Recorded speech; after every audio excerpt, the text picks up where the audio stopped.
کربلا کی گرم ریت پر جب امام حسین رضی اللہ عنہ کا قافلہ اترا تو کسی نے نہ سوچا تھا کہ یہاں قیامت کا منظر قائم ہونے والا ہے۔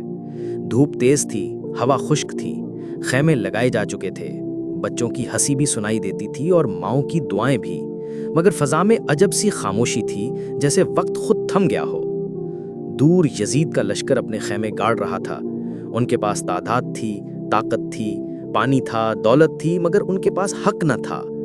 دوسری طرف حسین تھے، جن کے پاس چند لوگ تھے، پیاس تھی، بھوک تھی، مگر ان کے پاس حق تھا، ایمان تھا، اللہ کا نام تھا، رسول صلی اللہ علیہ وسلم کی تربیت تھی۔ کربلا کوئی معمولی واقعہ نہ تھا، یہ ظلم کے خلاف سب سے بڑی بغاوت تھی۔ یہ بغاوت تلوار سے نہیں، نیت سے تھی۔ یہ بغاوت حکومت کے لیے نہیں، حق کے لیے تھی۔ اگر حسین چاہتے تو صلح کر لیتے، اگر حسین چاہتے تو مکہ میں حج کے بعد واپس مدینہ لوٹ جاتے، اگر حسین چاہتے تو راستے بدل لیتے، مگر حسین نے راستہ نہیں بدلا، کیونکہ یہ راستہ انہیں اللہ نے دکھایا تھا۔ یہ راستہ مدینہ سے کوفہ تک نہیں، یہ راستہ دلوں تک جاتا تھا۔ یہ راستہ قیامت تک انسانیت کو جگاتا رہے گا کہ ظلم کے سامنے جھکنا حرام ہے۔ جب امام حسین نے دیکھا کہ یزید کھلم کھلا فسق و فجور کا پرچار کر رہا ہے، دین کو اپنی بادشاہت کا ہتھیار بنا رہا ہے، عدل ختم ہو گیا ہے، ظلم کو طاقت سمجھا جانے لگا ہے، تو حسین نے اعلان کر دیا، میرے جیسے شخص کی یزید جیسے شخص سے بیعت ممکن نہیں۔ یہ اعلان دراصل پوری انسانیت کے لیے تھا کہ اگر کوئی تم پر ظلم کرے، تمہاری آزادی چھینے، تمہیں دین سے دور کرے، تمہارا ضمیر کو خریدنے کی کوشش کرے، تو اس کے خلاف بغاوت فرض ہے۔ کربلا کی بغاوت میں خون تھا مگر نفرت نہ تھی، کربلا کی بغاوت میں تلوار تھی مگر غرور نہ تھا، کربلا کی بغاوت میں صبر تھا مگر کمزوری نہ تھی۔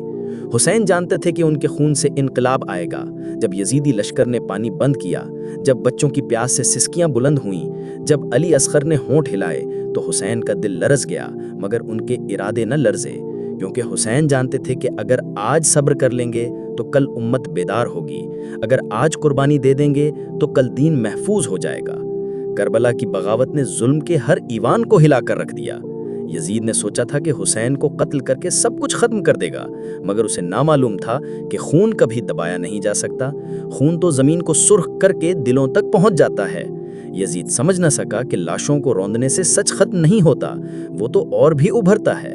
حسین کا سر نیزے پر بلند ہوا تو گویا حق کا پرچم بلند ہو گیا۔ جب بازار کوفہ و شام میں اہل بیت کو قید کر کے لایا گیا، جب زینب رضی اللہ عنہ نے خطبہ دیا تو ہر آنکھ اشک بار ہو گئی۔ لوگوں نے جان لیا کہ ظلم کے تخت عارضی ہیں، حق کی حکمرانی ہمیشہ رہتی ہے۔ کربلا کا پیغام صرف مسلمانوں کے لیے نہ تھا، یہ انسانیت کے لیے تھا کہ جب ظلم حد سے بڑھ جائے تو خاموشی ظلم کا ساتھ بن جاتی ہے۔ جب یزید نے مدینہ کے گورنر کو خط لکھا کہ حسین سے بیعت لو یا ان کا سر، تو حسین نے اس ظلم کے آگے سر جھکانے سے انکار کر دیا۔ حسین نے دکھایا کہ بغاوت تلوار سے نہیں، کردار سے کی جاتی ہے۔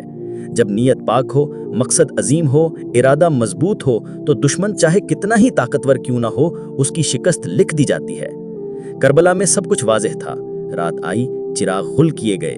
امام حسین نے ساتھیوں کو کہا کہ جاؤ، تم آزاد ہو، یہ جنگ میرا معاملہ ہے، تم پر لازم نہیں۔ مگر کون جاتا؟ سب جانتے تھے کہ اگر آج حسین کو چھوڑ دیا تو کل اللہ کو کیا جواب دیں گے۔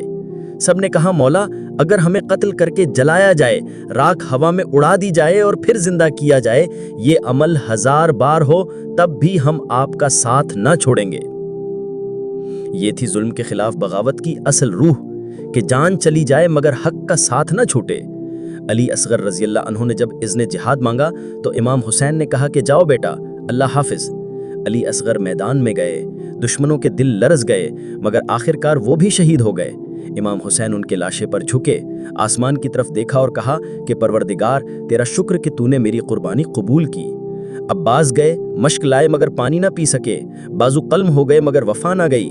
قاسم گئے، کم عمری میں بھی شیر بن کر لڑے، آخر میں حسین تنہا رہ گئے۔ جب امام حسین اکیلے رہ گئے تو آسمان بھی رو رہا تھا، زمین بھی کانپ رہی تھی، فرشتے دعا کر رہے تھے کہ اللہ یہ منظر ختم کر دے، مگر اللہ جانتا تھا کہ یہ منظر ختم ہوا تو دین ختم ہو جائے گا۔ امام حسین گھوڑے پر سوار ہوئے، آخری سلام کیا، پھر دشمنوں نے چاروں طرف سے وار کیے۔ زینب خیمے سے دیکھ رہی تھیں، سکینہ کا دل تڑپ رہا تھا، مگر سب صبر کر رہے تھے، کیونکہ جانتے تھے کہ حسین کا خون رائیگان نہیں جائے گا۔